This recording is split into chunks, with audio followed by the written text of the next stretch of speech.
Hey guys and girlies, what's up? It's your girl Chelumpkeif, and welcome back to the Chelumpkeif podcast. Whew, it has been a while since I said that, and I deeply apologize for the delay in podcast episodes. But now that we're here, I am so excited to finally begin. By the way, happy holidays if you're watching this during Christmas time. Hopefully, you've been spending tons of time with loved ones and have been able to relax and rest and recuperate a little bit. Today's topic is very interesting. And I want to preface this by saying that this is a combination of research and also personal opinion. So if I say something, feel free to disagree with me. It's perfectly fine, acceptable, and it's preferred. And I just think there's just so much going on. In terms of the delay in content from the channel itself, I will be making a separate video and outputting that soon enough. But I just want to go ahead and get started with the topic that we have for today because there is a whole slew of things that I need to talk about.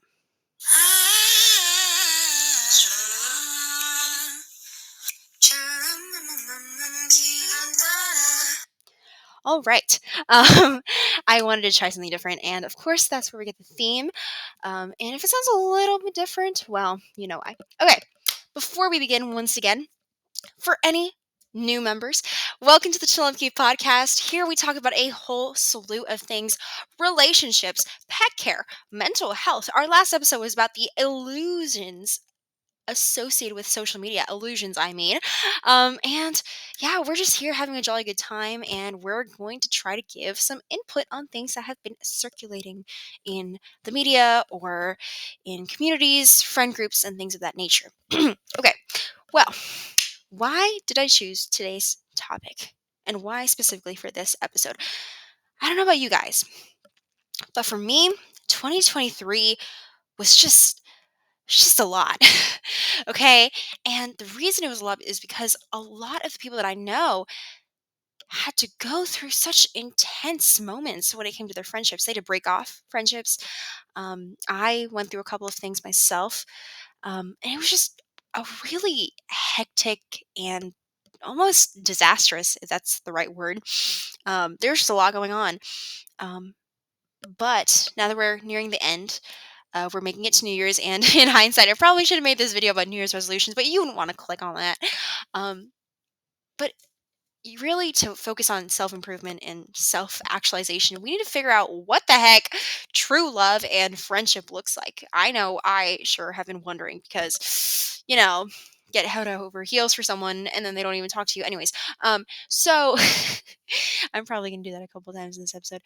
I'm going to stop stalling and we can start talking about it. Okay, what is friendship? Well, if you search it up, the first thing that comes on your Google search engine is the emotions or conduct of friends, the state of being friends. Okay. A relationship between friends. Okay. And a state of mutual trust and support between allied nations. Okay. I think we can exclude the third definition from our analysis of friendship. But I was pretty intrigued because friendship is something that we're all kind of born knowing about. You see infants making friends with one another, you see toddlers making friends with one another, preteens, adolescents, young adults, and up until the day we die, quite frankly. Friendships enhance our quality of life, and because of that, it's important to know what kinds of friends there are, how you can deal with those sorts of friendships, and how you can improve yourself in order to become a better friend to other people. According to Psych Central, there are 4 types of friends: acquaintances, social friends, intimate friends, and the epitome of friends. Yes, I did do some research for today. Acquaintances, if you're in a work environment, those would be colleagues. If you're in a school, those would be classmates, people that you know semi well enough to recognize them in a crowd of people, but not well enough to where you actually know their tendencies, their likings, and what they're truly like as people. Social friends are people that you meet at social gatherings, and they're those people that, they're the life of the party. They know how to attract attention to them, but they're fun to be around in increments of time, not all the time. Intimate friends are friends you can trust. You know them and they know you. Um, these are people, if you're in school, your close friend group, they would be considered intimate friends. And you trust them. quite a lot, but not as much as you trust the epitome of friends. And this is where the idea of true friendship comes in. According to Psych Central, the epitome of friends allow you the freedom to truly be yourself. They are stable and they have judgment free support. And above all else, they provide mutual love and loyalty. Now, I want to kind of zoom in on this idea of mutualism, mutual love and loyalty. Well, what does it mean for something to be mutual? It means that it's reciprocated or expressed on both sides of the relationship. You can't have a friendship if you're not willing to do the work yourself, right? And that's where we see this mutual self giving. A lot of what I experienced this year was a parasitic relationship, and that is not fun for either party. You have to realize that you're not always going to be in the right, but they're not always going to be in the wrong either. I've been doing some psychology recently, and there's this idea called the attribution theory. And basically, what it says is all of your positive characteristics, all of your positive traits you attribute to yourself. You say, oh, I am incredibly kind because that's the way I am. Whereas if someone else expressed that trait, for example, if someone else is kind, you would say, or someone else was, holding the door open for someone else, or something good happened to them, you would say that is pure luck, right? That's just a cause. That's just the results of their external circumstances. Whereas if something negative were to happen to you, for example, let's say you tripped and you fell on your face, you would say that is because of the external environment. You say, oh, there was a pencil or a Lego on the ground. Whereas if that happened to someone else, you would say that's what they deserve, right? And that's the attribution theory. And of course, that is a horrible mentality to have when it comes to friendship. But it's one that I've been seeing quite a lot. I don't want to bring up the idea of social media right now, but a brief segue into that is people can just be so narcissistic sometimes. And it is important to have a good amount of self awareness, especially when it comes to relationships. It is also good to put yourself first in certain situations. When it comes to friendship, you do have to let the other person reciprocate the same emotions and feelings to you. You know, um, here's the thing: friendship is something that evolves and it grows with time. You will have different expectations of friendship the older you become. Um, and with that being said, I would say don't over idealize the perfect picture of friendship that you have in your head, because chances are that you're going to meet someone in your life who does a full 180 and changes everything that you ever knew about something, anything. And I've certainly met a couple of those people too, but you never would have predicted it, right? And it's truly astounding to see how relationships can truly make us better people. I want to kind of segue back. I'll come back to this. Of course, if you can't tell already, this is not rehearsed, and because of that, there's so many thoughts on my mind that I just want to get out to you guys, and I want to express everything as thoroughly as possible. But going back to research, from an evolutionary perspective, according to scientificamerican.org, thank you so much for the information. Originally, friendships were created because we relied on the ability to recognize the unique benefits that other people have to offer. What does this mean? Well, this contributed to things like agricultural production, specialization, and eventually commerce. And that is what helped build civilization. But this isn't a history lesson. The main thing that I'm trying to get at is we are innately meant for connection. We are innately meant to connect with other people, but we need to be willing to give as much as we take because, like I said before, friendships enhance our lives from both parties. And that's the thing. You don't need to be perfect for a friend. The thing about friendship is it has to stem from a place of understanding, especially the epitome of friends, as I mentioned before, true friendship.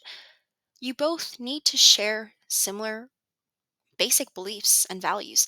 Because if you don't have that fundamental moral and ethical system, it's going to be difficult to propagate anything or predicate anything on top of that. True friends are people who respect your boundaries and your growth, and they can also help you see things from a different perspective. They are themselves, and you are yourself. And when you two come together, you're able to make connections. You're able to unearth and discover new things that you hadn't previously realized before. And you're able to feel more at ease and more like yourself. And this is where things like toxicity in friendship becomes a major issue because people are not letting you be the person that you ought to be. Or flip side, and you might not even realize this, you're not letting someone be their true self. Well, how do you work on this? Communication. Communication is key, but you don't have to overexpose yourself. As much as you're willing to give, once again, that's all that the other person is going to be able to give. You need to set good boundaries, though, when it comes to a friendship, because sometimes people will toe the line, and a good, true friend will know that you are an individual, you are not their toy, and you are not their guidance counselor. You are someone with a life that has taken the time to give up your time to them, and they themselves realize that too. You do not take up all of their time, they do not take up all of their time. And that's really where we see something like that. Um, and it's okay to revamp friendships, but I will say when it comes to cutting friendships out of your life, really take the time to think about it. Not only from a self centered perspective, is this what I want in my life? How will this impact the other person? Am I willing to take a step back, or am I just going to eradicate the problem entirely? Which running away from your problems can be a big issue sometimes. But with all of that being said, friendship requires improvement from both sides. It is a state of mutual trust and support. Well, how does this play into love? Well, you know how I said that there are four types of friendship? Guess what? According to C.S. Lewis in The Four Loves, there are also four types of love: affection, which stems from familiarity; eros, which is where we get this sense of physical intimacy, the romantic idea of infatuation, falling in love with someone; friendship, which can also lend its way to snobbery, which, as we mentioned before, can be, um, it can stem from a place of self interest. You're not taking the friendship seriously. And then the final form of love is charity, which is the love of God and the selfless love of others. Regardless of what your religious beliefs are, um, the selfless love of others, that's really something that I want to emphasize: selflessness. When it comes to a friendship, you have to be willing to take things into consideration from another perspective, because otherwise, you're stunting your personal growth and the growth of others, and you're hindering other people. I want to read a excerpt from C.S. Lewis's The Four Loves. It's on affection, and if you, by any chance, have the book, it's on page 37. By the way, this is a great book, great read. Would highly recommend it if you have any free time. Once again, that is The Four Loves by C.S. Lewis. But let's get into it. Affection broadens ours. Of all natural loves, it is the most catholic, the least finical, the broadest. The people with whom you are thrown together in the family, the college, the mess, the ship, the religious house, are from this point of view a wider circle than the friends, however numerous, whom you have made for yourself in the outer world. By having a great many friends, I do not prove that I have a wide appreciation of human excellence. You might as well say I prove the width of my literary taste by being able to enjoy all the books in my own study. The answer is the same in both cases. You chose the books. You chose the friends. Of course, they suit you. The truly wide taste in reading is that which enables a man to find something for his needs on the sixpenny tray outside any second-hand bookshop. The truly wide taste in humanity will similarly find something to appreciate in the cross section of humanity whom one has to meet every day. In my experience, it is affection that creates this taste, teaching us first to notice, then to endure, then to smile at, then to enjoy, and finally to appreciate the people who happen to be there. Made for us? Thank God, no. They are themselves odder than you could have believed and worth far more than we guessed. Well, I think you can certainly see some of the parallels that I mentioned earlier with friendship. They are themselves. You should be very thankful to have friends in your life. And I always say it's better to have no friends than friends who don't truly care for you. And it's better for yourself to not have friends if you are unable to reciprocate that same emotion to others. And that is how love and friendship interplay with one another. It's quite phenomenal. Okay, so true love. What do we think of? What first comes to mind when we think of true love? Well, we think of romantic love. We think of Disney princesses finding their prince charming and living happily ever after. Or you might have a skewed perception of love, depending on what you've been consuming lately. But out of any good romantic relationship, there are three primary components that can keep the relationship strong and lasting. Now, as I'm taking the time to speak on the attributes of love, what comprises it, and how we can implement said components into our daily life, you might be wondering, Chelumpkeif, is there a certain someone that's piqued your interest? And to that I say, you're funny. Okay, so the three C's are, oh, by the way, three C's. What is necessary in a healthy relationship? Compassion, courtship, and consistency. And by the way, this is all thanks to Tanyon on YouTube. Go ahead and check him out. Tanyon. Great, in depth, but also simplified analysis of love. All right, the three C's. In order to sustain a good relationship with a significant other, compassion is necessary. And this is where we find ties with affection. Being able to be kind, be affectionate, to be empathetic, and to truly care for someone else. To understand that what they're going through is not an absolute end all, be all situation. You're open minded, you're tolerant, and you have hope and optimism for the future. Courtship?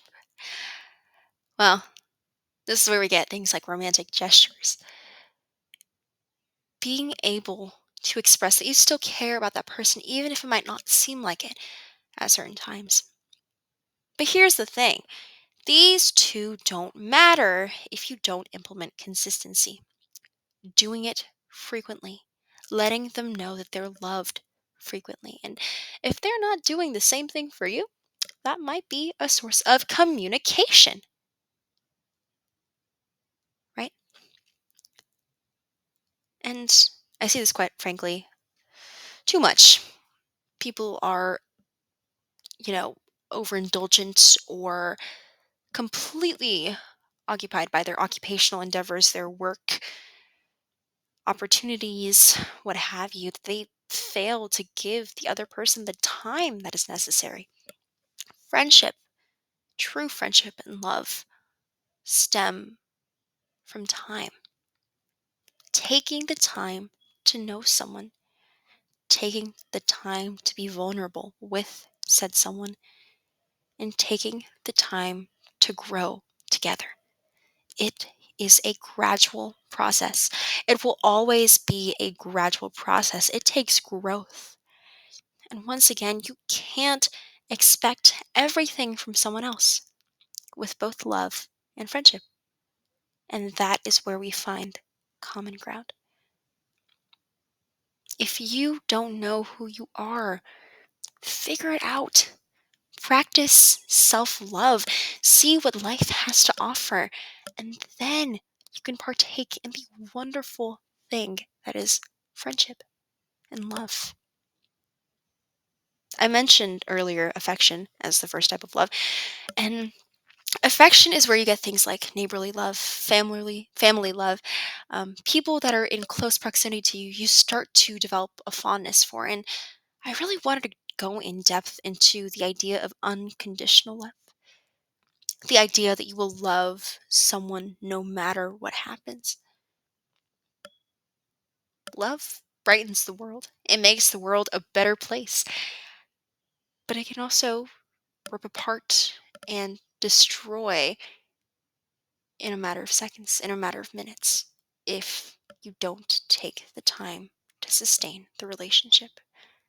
And that is the biggest takeaway that I can give to you here today. Please have a wonderful day. This is a slightly shorter episode. I hope you've had a wonderful time listening to everything I've had to say. But the biggest takeaway, I would say, from this is that you really have to let people be themselves. And you have to be yourself. And if you don't know who that is, like me, you figure it out. You take the time to figure it out. And then you go forth into the world with people who have fundamentally similar beliefs as you, but who can also help you see things from a different perspective. And don't worry, the right people will come in time.